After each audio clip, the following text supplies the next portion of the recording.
listening to Pop This, the podcast where three women talk about pop culture. Here are your hosts, Lisa Christiansen, Andrea Gin, and Andrea Warner.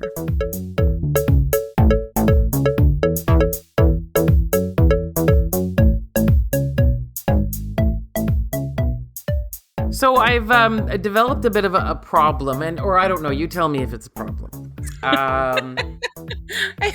Diagnosis, pop this right off the bat. That's right. Yeah, exactly. So I've figured out a while back how to make granola, like the way I really like it. And now it's all I want to eat. It's like really all I want. Like I bring it for breakfast to work. And maybe I'll have a salad for lunch. And then I come home and it's the last thing I want to eat. And then I think about it while I'm sleeping. And then I get up and I start again. And I feel like it's healthy because I make it. Yeah. But I don't know. It doesn't seem to be like, I don't see what could be harmful about eating granola. But that much of it? Like a lot. Like, I'm right now thinking about it. Nuts and oats and what? Like, what do you put in it? Give us a rundown. Okay, your oats, slivered almonds, pumpkin seeds. Delicious. Crushed flax, then a little bit of salt and cinnamon. And then here's the other part. Then there's olive oil. What? Yeah. And maple syrup. Yeah. Yeah, I stir it up. Syrup, I gotta say. Put it in the oven. Pretty straightforward. So it gets pretty toasted, nice. Yeah. Nice. And then I'm off to the races. Like, I cannot stop. I'll put it in yogurt. I'll eat it with milk. I'll dip a banana in it. Like, there's nothing. And I really am. I'm almost at the point now where I feel like that's all I need to grocery shop is just, you know what? Stuff for my granola. I don't think that's a problem. I think that's like granola. It seems pretty balanced. It's got fruit. It's got some nuts. It's like filling for you. You enjoy it. I don't see a problem. Keep going. Keep going. At it? I think like you maybe if you wanted to make like a sweet one and a savory one because you need a little bit more protein, right? Like there's not a lot of protein in it. But I put it with yogurt. Oh yeah, that's true. Okay, well then you're probably fine. But like I was just thinking like maybe you could make granola. I've never savory granola. I've never tried savory granola. I feel like you could do it. Like I feel like you could I don't know, put like a nutritional yeast and like something else, or, like make it savory. I don't know. Anyway, have you ever had granola? Yeah. Do you eat granola? Okay. Have you tried a savory one? I don't know. I was just thinking about it. I was like, you know what? You could probably like similarly to popcorn, you could like make it savory or sweet, whatever you wanted. Like I just don't see how it's like that different necessarily. But I also hate maple syrup anywhere near my granola. Like that's disgusting. You hate maple syrup? Why? I've never liked it. Like even like as a kid, I've just never really liked maple syrup. Like I enjoy the trash butter syrup. Oh, okay, yeah. Mm-hmm. And what about corn but syrup? not even very much. No, I had a relative try to give me corn syrup, and I was very displeased by this move. I did not like it at all. What, like on a pancake or something? Yeah. Okay. I was like, no, this is even worse. I'd rather, I'm gonna just trash butter syrup, maple syrup, and then corn syrup. Like that's if I had to pick an order. The F, Mary, kill of syrups for me would be, yeah. I don't know if I've tried butter syrup before. No, fake syrup. Yeah, it's just like fake. It's not real maple syrup. Yeah, like it, like the former. I think it's called Pearlman's now. I can't remember it. It used to be called a different name. Now it's called something else, and they have a butter flavored syrup. It's still a little sweet. It's still sweet, obviously, because it's syrup, but it's like less sweet, and it has like, it's probably frankly less sophisticated. That's probably why I like it, because sometimes my tastes are extremely basic and not at all complex. It's also a little bit cheaper. Maple syrup is quite not Yeah. over the top expensive, but it is a little bit expensive. That's what I find too. Yeah. Like when you're trying to like use less sugar on things and use like honey or maple syrup instead. And it's just like, wow, like honey, you can use like a quarter of your jar of honey to make a batch of muffins or something because you need so much Yeah. of it to like sweeten something. Whereas sugar is quite cheap. Yeah. But there was Yeah. a sugar strike going on locally. I heard Yeah. about that. Has it been resolved or is it still ongoing? Not sure. All right. Not sure. But, and there is only one sugar supplier. I don't know why I never thought about that, but it was so true. Whenever I'd go to buy sugar, there would only be one company represented. That's it. Yeah. No, you're right. You're right.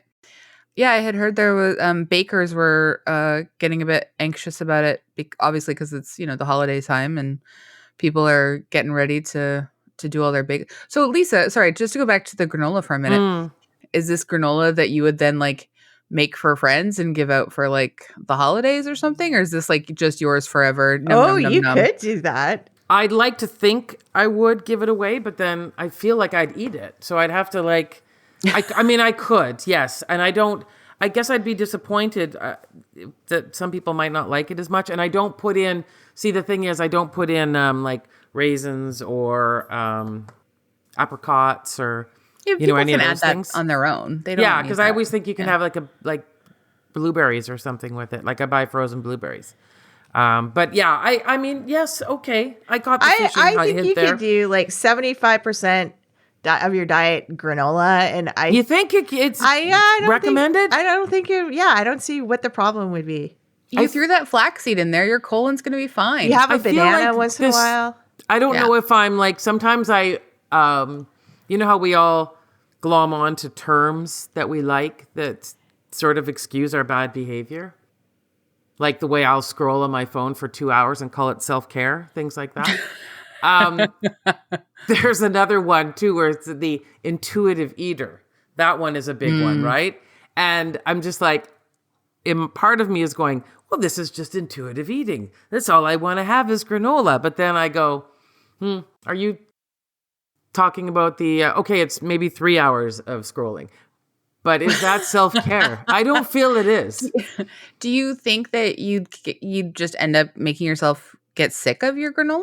Well, I don't know. I'm interested to see. How long are you into your journey right now? We're a good month in now, I'd say. All right. Have you I haven't think you'll had your like probably- nails fall out or anything like that, or your hair fall out? No, those would be good signs though that something was wrong, wouldn't it? But Exactly. like, what would she be deficient in? Well, that's the thing. I don't really know. I'm not a nutritionist. Did you guys know? I actually am not a nutritionist. What? So I know it's weird. But I was just thinking, like, it shows up in your body, like, with relative ease, like basically, like you can, God, I can't even believe I'm going to say this, but like, again, going back to like, if you're still having like quote unquote normal, healthy, like movements in the colon, then you're probably fine. Like you're probably fine. I've scrolled by this video on Facebook that was, well, I watched part of it, but it was this young man who had only eaten chicken nuggets and fries. For how period, long? His whole life. He was like, I don't know, he looked like he was 18 or 19 or something. How's that working And, out? and the video was him like trying different foods for the first time, and his girlfriend sort of like giving him plain pasta to try and stuff like that. And Amazing. yeah. I could, you know what? I could see that happening. I mean, because that's pretty delicious. Let's be honest. I mean, that's Absolutely delicious. yeah. Sounds so delicious. But I will say, like, But not a lot of nutrients, I can imagine. but like eventually you like, I don't know, I find that eventually like my body is like, okay, I at the very least like give me like a salad today, or give me like just like 3 little oranges, or like I just I want other things, like, but I guess like I'm not like, theoretically I could eat garlic cheese toast for every meal, but I know that I would make myself feel like really not into it at all within a week. So I've never really come across something that I could eat multiple meals every day for a month. So that's me and an granola. interesting thing to me. Yeah. Yeah, I like think you and granola, that's I think interesting. you'll feel like you'll hit a wall at some point and it'll peter out. I feel like. And then you'll take hope so. You'll take the because spring off from eating granola. I saw a guy on Instagram talking about how one thing he liked about watching women when they eat was that when they're really excited about a meal, they do a little dance. And I was kind of taken aback. I thought, what? I've never noticed that. And then I noticed I do it. Are you serious? I was sitting, like, I had no idea. Somebody brought in something. I can't remember what it was to eat. It was some delicious, cookie or cake or something.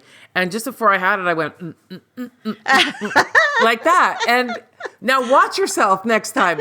Not any food. For I'm talking about when you're excited. Yeah. Lisa did a little shoulder jig. Yeah. I would say a shoulder shuffle in her chair. Yeah. Yeah. No, you're right. I have done like a few little dances when I'm served something that I love so much, and I'm just like, the anticipatory joy Yes. of the first bite does come out in my body, and that's nice. Yeah, a little shimmy. I don't know what it is. My coworker, I asked her that, and she said she thinks it's because women have been made to feel so guilty about food for their whole lives and existence that when they get something good, they really don't know what to do with themselves. It's like some kind of dance.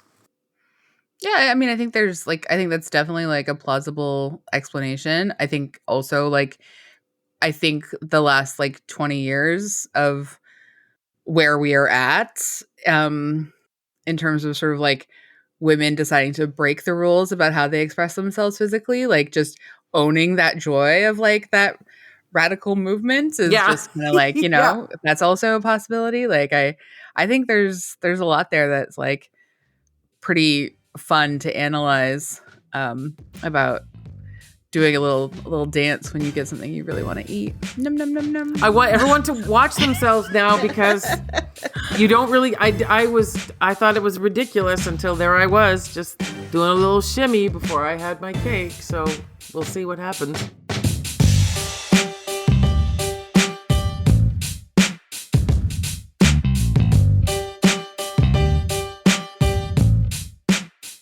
I'm Andrea Warner. I'm Lisa Christiansen. I'm Andrea Gin. And you're listening to Pop This. And oh boy, a real doozy for y'all today. We're talking about 4 Christmases. I am shocked to realize that this is the 15th anniversary of this film, that it came out in 2008. I honestly was thinking, oh man, this must be really early 2000s, because it's so painful and just the humor is so humorless. Yeah, I mean, there's a reason that we haven't done it as a Christmas movie. It never shows up in the list. It's not on any of our lists. It's not on a list not of on any sort. Of our lists. No. For good reason. Yeah. Has Reese Witherspoon done any other Christmas movies? Oh. Or is this it? Is this it? I can't think of her in another. I don't know, unless was Legally Blonde around Christmas or something like that, because sometimes they sneak in that way. It seems so shocking if this is her only Christmas film, because it seems like she would have a happy rom-com Christmas film somewhere in her cinematic history. Yeah, you'd think maybe this one broke her. There's a good chance of that. Honestly, Yeah. absolutely. Yeah. But I was just going to say, a coworker of mine, I mentioned that we were doing this for the podcast this week, and she said, I love that movie. And I'm not going to name her, although I don't, I did say I was going to bring her up, so she knows that. Because I was so jaw on the floor. And I know we haven't got into the premise yet or anything, but I will just say that what her thought was that she felt the premise was relatable. And by that, we haven't got, again, to the background or the plot, but the having to go and spend time with 4 families instead of the 2, because your parents are divorced. And she has divorced parents, and it's very, very complicated for her. So she finds the movie kind of relatable and makes her feel better. I mean, that's a very understandable vantage point for sure. Yeah. But that's such a just like, but then did she actually watch the rest of the film? Well, yes. Funnily enough, she just watched it again 3 days ago. Wow. Yeah, I know. And then then I brought up some of the plot holes and frustrations, and she did the old, yeah, I know. Yep. I know. We're those people that crap on others' favorite Christmas films. Oh, yeah. But I mean, we crap on each other's favorites too. We do. Yeah. We do. Yeah. It's, yeah. I mean, But we dole it out everywhere. I do like to think that we are just, sort of critically engaged. Mm-hmm. And I think, like, I personally very rarely have felt that our critical assessment and breaking down something, it rarely ever makes me enjoy it less than I did before. Because I enjoy the process. Like, I think it's fun. I think, like... I do too. Things that I love and holding them... Like, I like that. So that doesn't bother me so much. But I understand sometimes it does not feel fun for other folks. No, because some people sincerely really enjoy Love Actually. And it's one of their favorite movies. For sure. But I mean, and like, and you're one of them. Sort of one of those people. Yeah, But you are. A little less every year, apparently, I think. Oh, for sure. 1,000%. Yeah. But like, I don't think it'll ever make me hate it. Even though I 100% should. No, but there's almost everybody I know who is like you with Love Actually says things like that. Like, I know, I just love it. Shut up. Like that. Yeah. Whereas I don't want to shut up about it. Apparently, I want to argue about it for 1,000 years. Also, I will just like, I know that we haven't even gotten into the film, but I just want to say, because this is our foray into our holiday month of programming, which means that this episode will come out in the first week of December. I have to say happy anniversary to us that a month ago, we put out our very first episode in 2015 in November, and we are now in our 9th year. Oh my God. That's so hard to believe. That is so crazy. So crazy. Absolutely wild. And that means that we are coming up on our 9th annual iteration of Love Actually versus The Holiday. And we now have a new comparison as to how brilliant these two films are compared to Four Christmases. What is even this universe that those two movies now look like genuine pieces of art that we've seen Four Christmases? Oh God, yeah. I mean yeah. I mean, Oscar worthy. Truly. Mm-hmm. Truly. Sweeping. Yeah. That's how bad this movie is. Even if the premise is relatable, which I do agree with your coworker about that. Mm-hmm. Wild. Anyway, happy 9th year to us, friends. Yes. Happy 9th. It's always, and I'll tell you. What's the 9th? Yeah, I don't know. Let me see.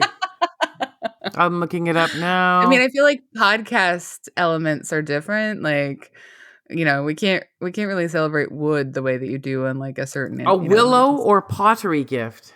Oh, that's nice. Or leather. Wow. Gang. We got some options. Leather. Anyway. Put a tiny little leather vest on that pottery and then serve it on a cutting board. Sounds great. But anyway, okay, my God. I guess we got to talk about this movie. Lisa, would you like to do the background? I would, yes. Four Christmases is a 2008 American Christmas comedy about a couple visiting all four of their divorced parents' homes on Christmas Day. It stars, I'm going to take a deep breath because this is a mouthful. And yes, you will be stunned by the caliber of people in this movie. I've got to say, it's a bit wild.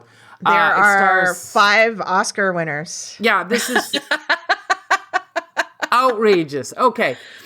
It stars Vince Vaughn, Reese Witherspoon, Robert Duvall, Jon Favreau, Mary Steenburgen, Dwight Yoakam, Tim McGraw, 2 country stars too, by the way. Anyway, Kristen Chenoweth, Broadway star, John also Voight, doesn't sing.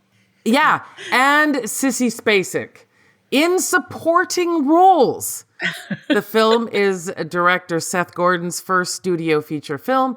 It received generally negative reviews from critics, but earned $163 million worldwide. And it dethroned Twilight as the number one film on its opening weekend.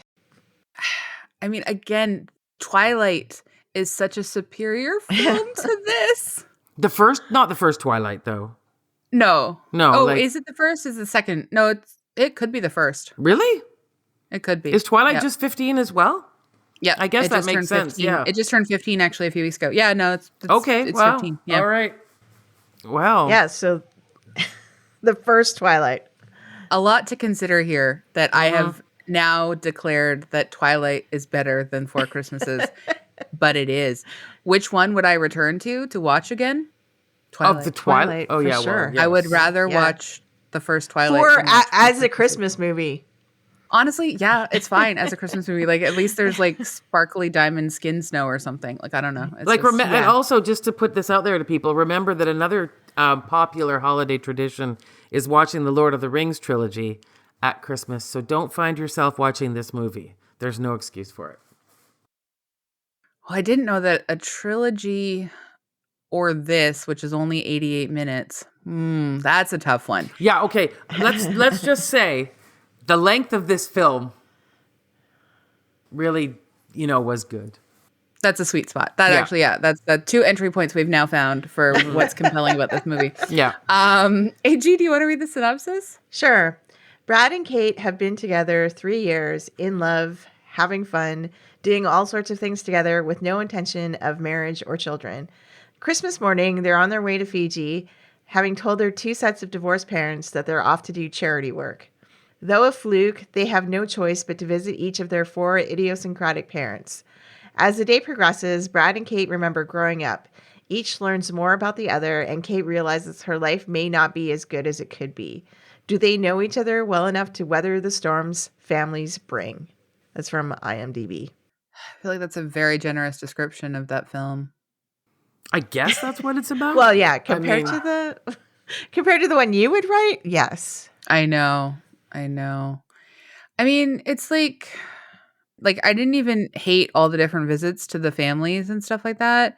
And I think this movie is so of a specific mindset where cruelty is hilarious to whoever the writers were of this film.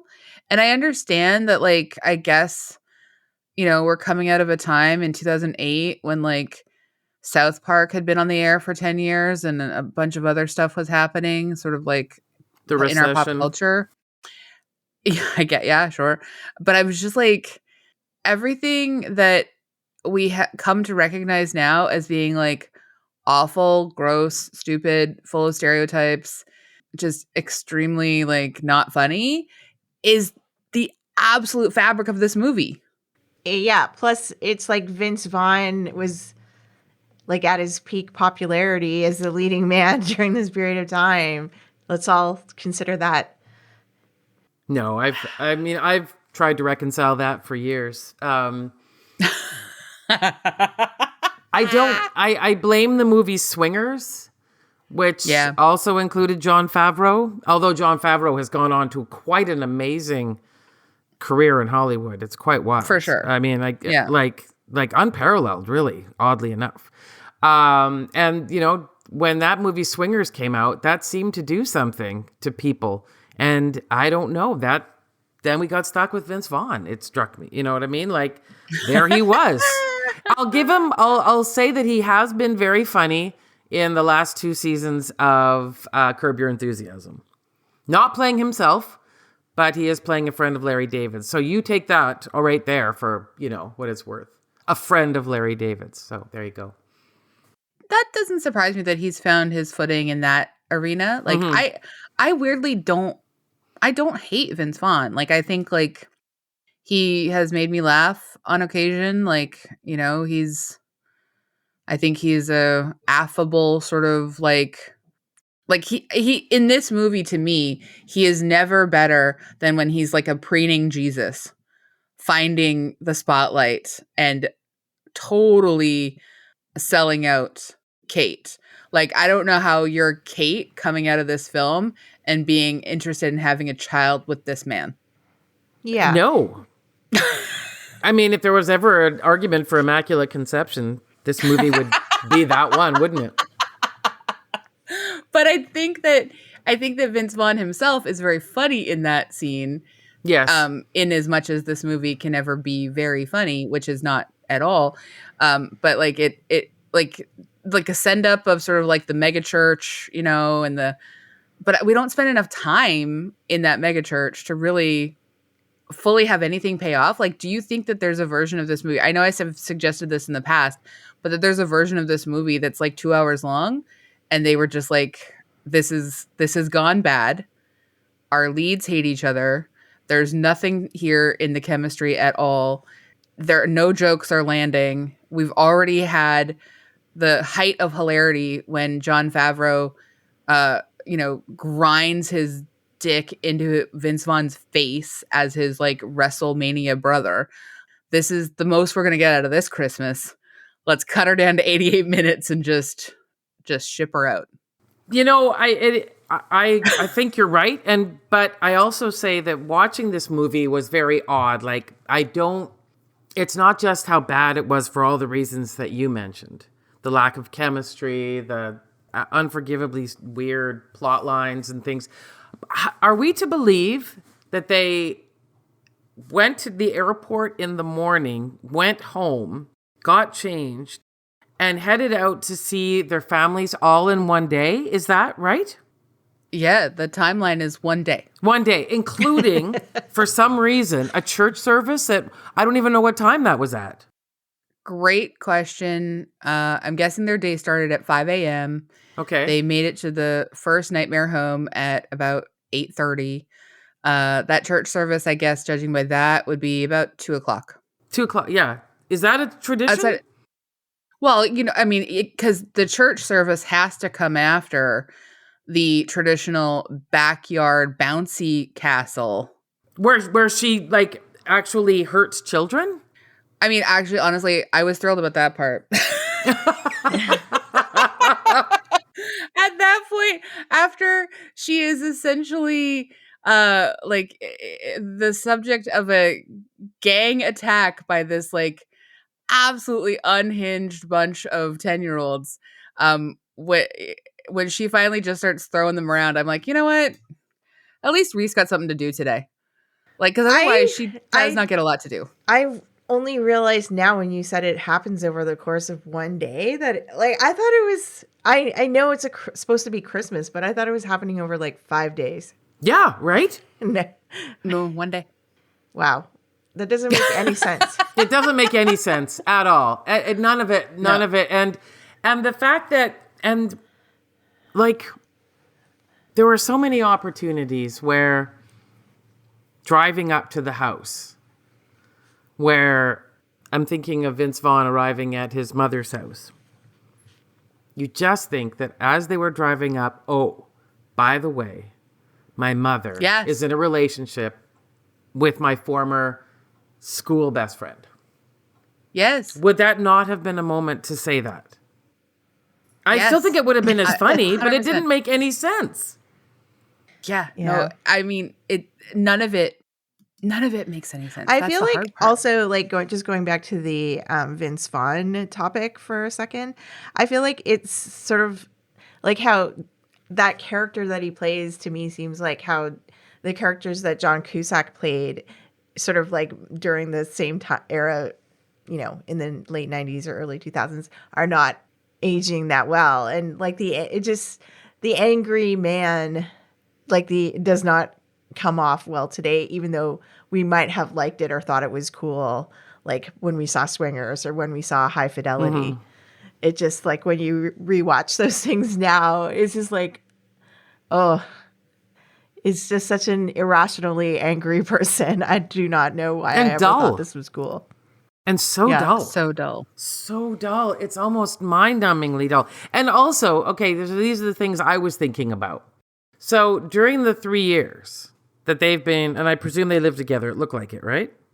Yeah, they definitely did. So not one time did any of those family members drive, which looked like A half-hour drive.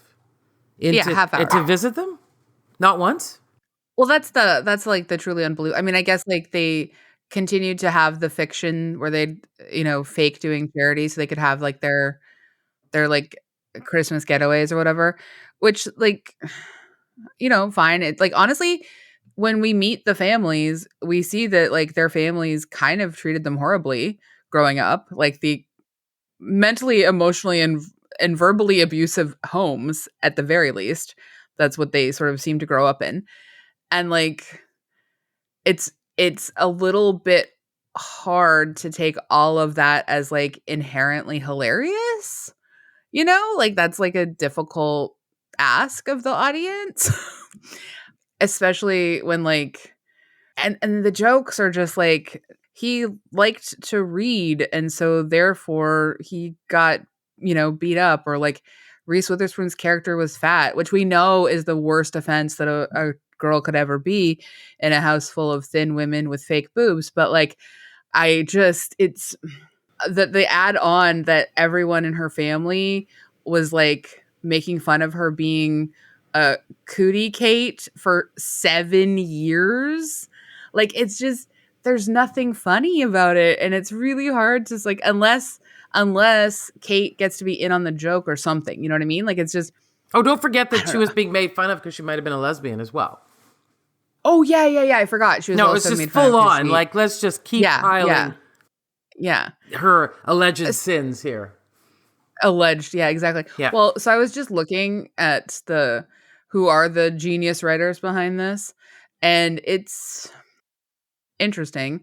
There are 4 credited screenplay writers, including 2 of the guys who worked on The Hangover, and 2 of the guys who I have quickly researched are now no longer writing partners, but they were best known for this film and then for something called 9 Lives, which it's the poster of it is a cat, large cat.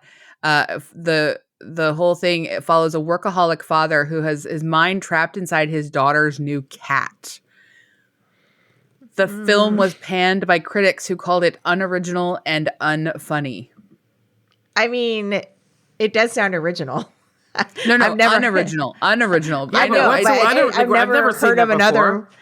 No. Yeah, exactly. One of the voices is Kevin Spacey. All right. Wow. I've never heard of another film where someone's traded minds with a cat. That's all I'm saying.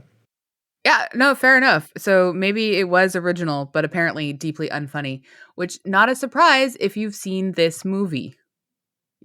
Also, all these little things that were driving me crazy. So we also learned that Brad's real name is Orlando.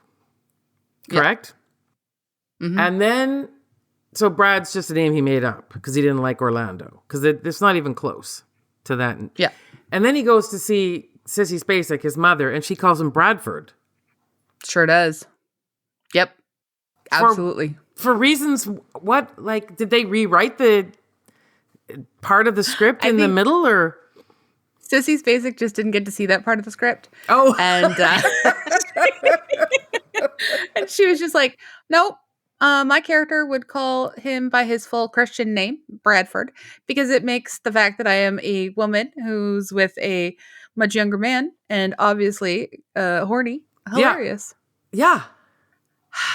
And the fact that they thought that was like so, like, the fact that they just thought that was so hilarious, like the writers. I know. That. Well, but I mean, it did earn $167.3 million at the box office. Like, some people in 2008 were finding it hilarious. More than some people, a few critics. Like, I was looking at your outline, AG, and the idea that Stephanie Zacharek for Salon said that Vaughn and Witherspoon are an inspired pairing makes me so sad for every other film that this person has ever reviewed. Yeah. Well, I mean, on paper, like, do you think he was supposed to be part of the comedy? Yeah, I mean, I think it's supposed to be part of the comedy. It just fails. Yeah, that they're like, it's like twins or whatever, like super tall, super. Yeah, I know. And the fact that They don't every do single enough. time that Reese Witherspoon went to a house, because Vince is so tall, they never let her take off her heels, which was so weird. But like, that's the thing. Like, if Yeah. you're going to make a twins rom-com, let her take off her heels to further emphasize Yeah, exactly. the height differential. Like, I want to see her climb that man. Well, like in the poster, she's standing on a whole But- bunch of presents or something. Yeah. I mean, the big rumor from the movie was that their dislike of each other was so extensive that they couldn't even do the sex scene that was written for the movie, and that had to be cut from it because, like, that's how much they didn't like each other. I would not be surprised by that at all.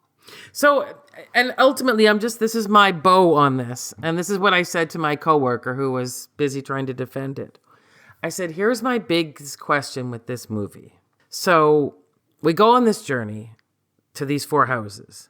And what we end up taking away is that the Brad and Kate have not been honest with each other about who they are. They've kept secrets about their past. And so we're like, oh, okay. So they change as people, right? She realizes she would like, nope. At the very end of this movie, they're just having a baby and they haven't talked to their families at all. So what was the point of all of that? A year later, they are still the same, but now they're just going to be like a selfish threesome instead of a selfish twosome. Which, like, on a lot of levels, I understand, because some of those people that they're related to are monsters.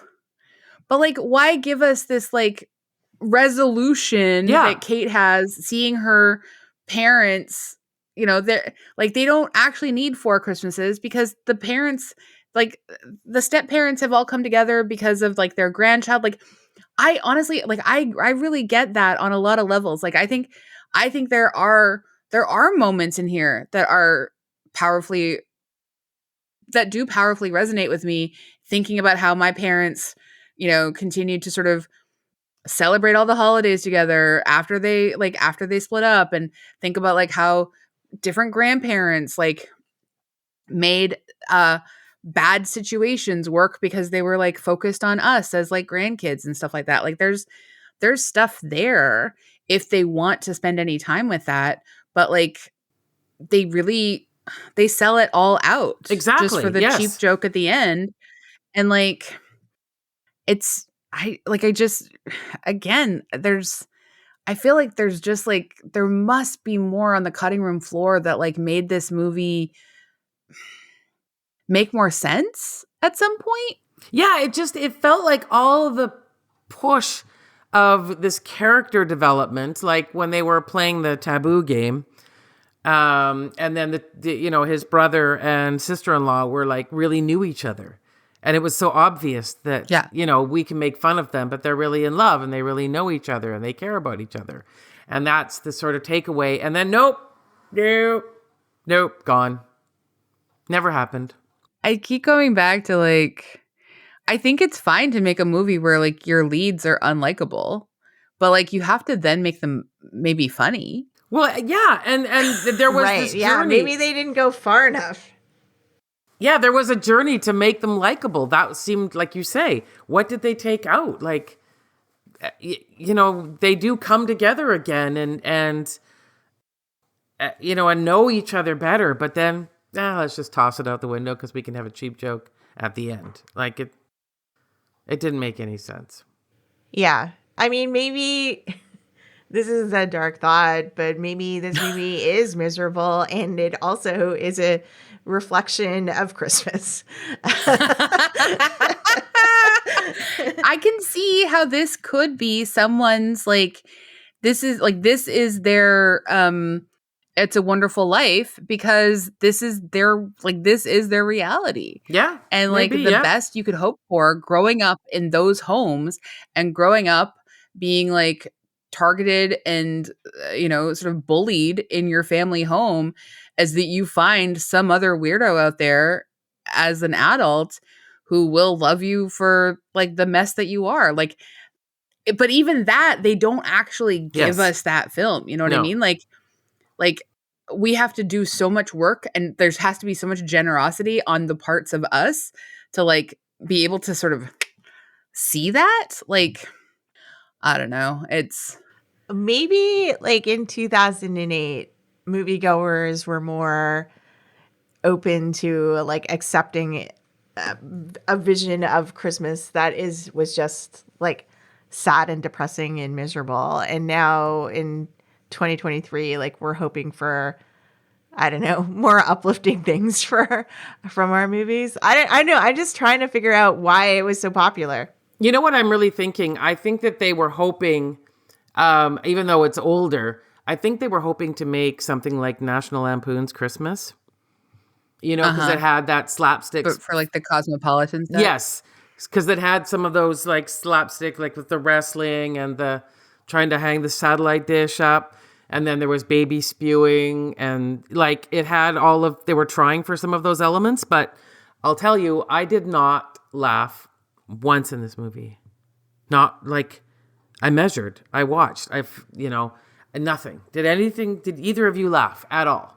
No. And I was also like, I mean, maybe this is just me not being dumb or not paying attention to the movie, but I was so challenged to keep track of like which families from like were showing up at like multiple dinners, because they were like sisters-in-law, so they were both, like the first family they went to and the third family they went to or whatever. I was just like really preoccupied with being like, oh yeah, I guess that makes sense because she's the brother of this person and blah blah blah. And anyways, that was a whole distraction.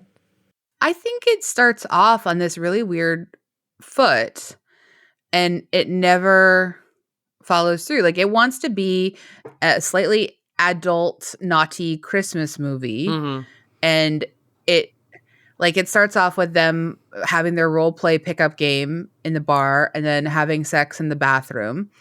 And then they go home and you find out, ha ha ha, they're married. Like, and I mean, in 2008, maybe that did feel I knew that was going to be, didn't you? But I don't think it did. Yeah. Well, yeah, of course. But that's the thing. Like, we'd already had, like, Sex and the City was, like, over already by then. Like, that's a very, like, and it just feels like this is so dated. Like, and the humor of it is so dated. And it's, like, four guys who grew up this sounds mean because I actually think like it's unfair to South Park, but like four guys who grew up watching South Park and like just really thinking like letting that sort of like and possibly like MMA fighting and like thinking and just like the bleakest like darkest undertones of like a Friends episode or something or like but like Friends is obviously like much funnier, but like just like a lot of sort of like hacky trope nonsense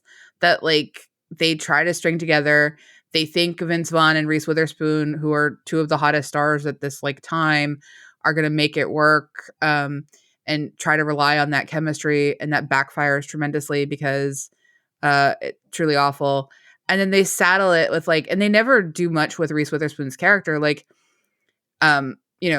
her big awakening is that like maybe she might want to have a baby. Like that's cool. Like that's her whole character journey. Yeah. Like maybe she might want to have a baby. And like, and again, reminding she gets to like all over one day. This is again, just not even 24 hours. I think we're only talking about 10. Maybe. I mean, maybe 14. Maybe if they got 14. up really early to get to the airport. Yes. Even if you've been in that situation and you don't have any clothes and you go over to a random relative's house, of course they're going to give you a random sweatshirt. And that sweatshirt was actually kind of cool. The sweatshirt was great. And I don't see like why she was mad about it because it looked comfortable and it was cool. And so they laundered her dress in that, like all of these things don't make sense. Yeah. None of it makes sense. And like, I also just like, I don't know, again, as to why Kate would want to be with Brad, I again have just just from his behavior of how he treats the check-in guy at the airport about like, oh, I'm going to put you up at a Radisson. And he's like, so like, and again, I understand that we're well on the other side of a pandemic now. And we know people behave like monsters in airports. And again, we're supposed to find this behavior funny or whatever, but it's just never funny. He always seems entitled and mean, and then he'll flip to being apologetic and like, I don't know, friends, but I think we have seen that like the behavior of toxic dudes who lose it on virtual strangers and then who also are mean to you. Like he's so mean to her in the games. He's so mean to her on stage. Like that is not a relationship that is going to red last. flags. So many red flags. And he's played by Vince Vaughn. Just one fun fact. I don't know that my coworker told me because, as you know, she's seen this movie many times. That when he gets to the airport, the guy working at the airport is Peter Billingsley from A Christmas Story. Oh, that is fun. Yeah. Yeah, but I think there is something true about what you just said. Like there's the people that we're supposed to see them in a comedic way, like they're so awful and it's funny. But I think at this point in time, we all know that those are real people that exist that airport workers have to deal with on a daily basis, and it's not funny. No, and that these it's are horrible. like real family dynamics that are like awful and horrible and like I don't know, like I just again And we saw the it fog. vexes me so much. I They mean, would have driven through the fog. They knew that. Yes! They live in San Francisco. I'm sorry. This is the first time you have had any of your travel disrupted by fog. Then you're lucky. yeah. Because that's the whole thing about San Francisco and fog. It's a thing. Yeah, famously a thing. Like, Yeah. but I just and it's also just like, I don't know. And again, I appreciate the end scene with like, well, not the end scene, but like the ending Christmas where like Kate's father like apologizes for like the things that he did and how he's like sort of reached a peaceful place to like be able to have her mom over and stuff like I appreciate that they show us that, but like, and I appreciate that they like the opposite of that is the case for Robert Duvall's character, who is still so bitter and angry and awful. And like, I know that we're supposed to understand that that's what sends Brad back to Kate, realizing he doesn't want to be his father, but it doesn't really actually No, it doesn't. show us that. Like it never earns it. It never earns it. And Brad never, ever like says in any way, shape or form, hey, Kate, like I realized today I do not want to be my father and I'm going to change. And in fact, like I know, You're like we're giving this far too much credit, honestly. And again, we have to ask yourself, like, you're right. Like maybe this was pitched as it's pitched as the same movie, but there must have been stuff missing because why else would, again, we're counting Robert Duvall, Mary Steenburgen, Sissy Spacek, Dwight Yoakam, Tim McGraw, Jon Voight all say yes to this. Like what in the world? Well, and like Carol Kane gets one line. Oh, Kristen Carol Chenoweth, Kane I is forgot. Yeah, it is so curious, isn't it? Yeah. Where was Carol Kristen Kane? Chenoweth, at least. Carol Kane is the aunt Oh, of right. Reese Witherspoon. Yes. You're right. Yes. Oh, my gosh. Yeah. No, she gets one line. Yeah. Oh, there must I think have been. actually yeah. whatever she said one thing that made me laugh because it was Carol Kane. But like it was obviously like it was just because it was Carol Kane. It's not because like the movie itself was actually funny. I think she like improv something. But like, yeah. But it is so curious that it's so loaded with stars, and it's this director. It was like his first feature film. Yeah, because I think in your notes you said his first one of his other movies is like a video game. Documentary, I think. It's the documentary, The King of Kong, A Fistful of Quarters. Yeah. It's a good movie. Like I watched that documentary. It's good. Oh, I just want to also add Peter Billingsley, not just the ticket agent. He's also one of the movie's executive producers. Oh my God. Well, he made some money. So there we go. Yeah. I am glad he made money. For sure. Me too. Yeah. Yeah. But yeah. I mean, it opened on Thanksgiving. Like, and that was a pretty big, that's a pretty big sort of, Well, weekend for like films like this. and I think that there is something appealing when you're in the, like, if you yourself, like maybe Lisa, your coworker, is in like the throes of having to visit family or in-laws that they're dreading, and that you kind of want to feel, and maybe that might commiserate with that. That's exactly how she Also, feels. like Exactly. the ultimate burn on your family is to say, let's watch 4 Christmases together. Because Reminds me of It's my us. favorite Christmas movie. just don't even like say it reminds me of us. Just let the family watch it and have it slowly sink in if Yes. it does. That's good. God, That's a great what a revenge. bleak there. time that would be. Truly. Okay, well, I think I know the answer to this. Does 4 Christmases pop? Is there a way to have negative pops? Because, Only in the Yeah. scenario where you're watching it with a family that you don't want to spend Christmas with. As a piece of revenge art, we will tacitly Yes. allow it to pop once, but it's terrible. It's awful. But if you are watching this and you're feeling seen by this film, I would love to give you a hug. Yeah, exactly. Agreed. I will give her a hug tomorrow. The nameless coworker. From all of us. From all Please. of us, yes, I Please. will. Yeah, exactly.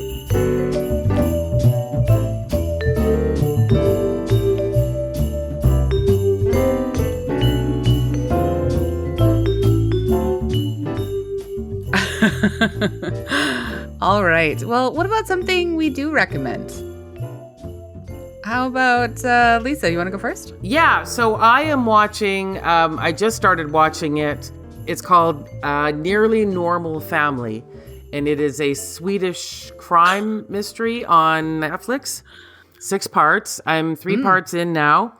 I will give a warning that it does have some sexual abuse and trauma in there, but there's a mystery to be solved on something that has happened to someone. So if you like your Nordic noirs, this is a good one.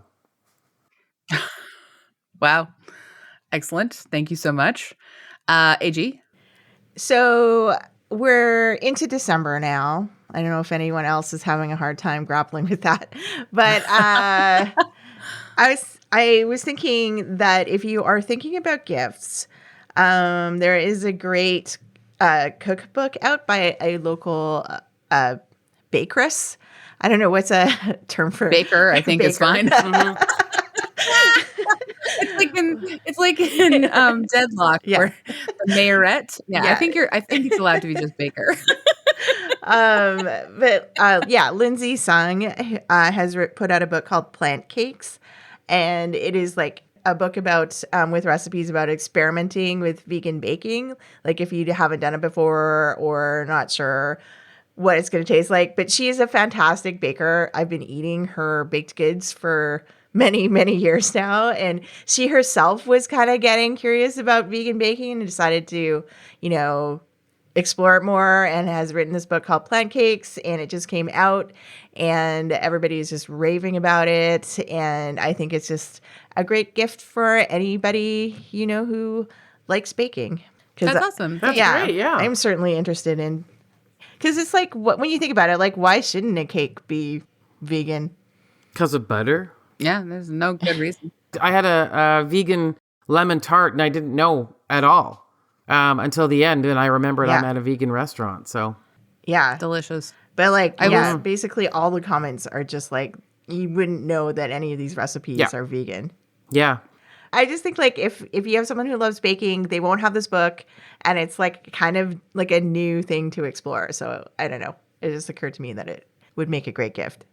That's great. perfect. I am going to recommend a book that I am currently reading.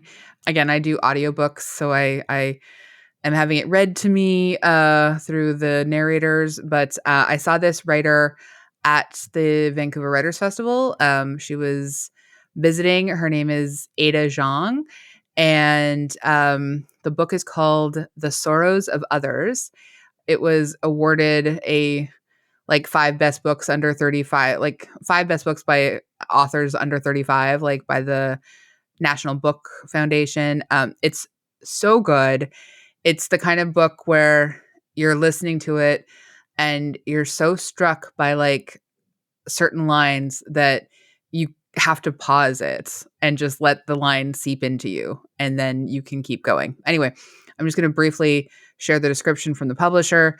A virtuosic debut exploring personhood, place, loneliness, love, and home. These 10 stories about lives, young and old, in China and America, in the generations after the Cultural Revolution, will captivate readers with the depth of their insights and Ada Zhang's incisive, luminescent prose. The Sorrows of Others is a dazzling collection about people confronted with being outsiders as immigrants, as revolutionaries, and even often within their own families. The stories ask what happens when we leave home and what happens when we stay. What selves do we meet and shed in the process of becoming? That sounds good. It's so That sounds good. nice. Yeah. It's so good. It sounds like a book you want to just curl up with over the holidays kind of thing. 100%. And honestly, like I know that I have the audiobook, but it's going to be the book that I also buy a physical copy of so I can just go back to it. Wow.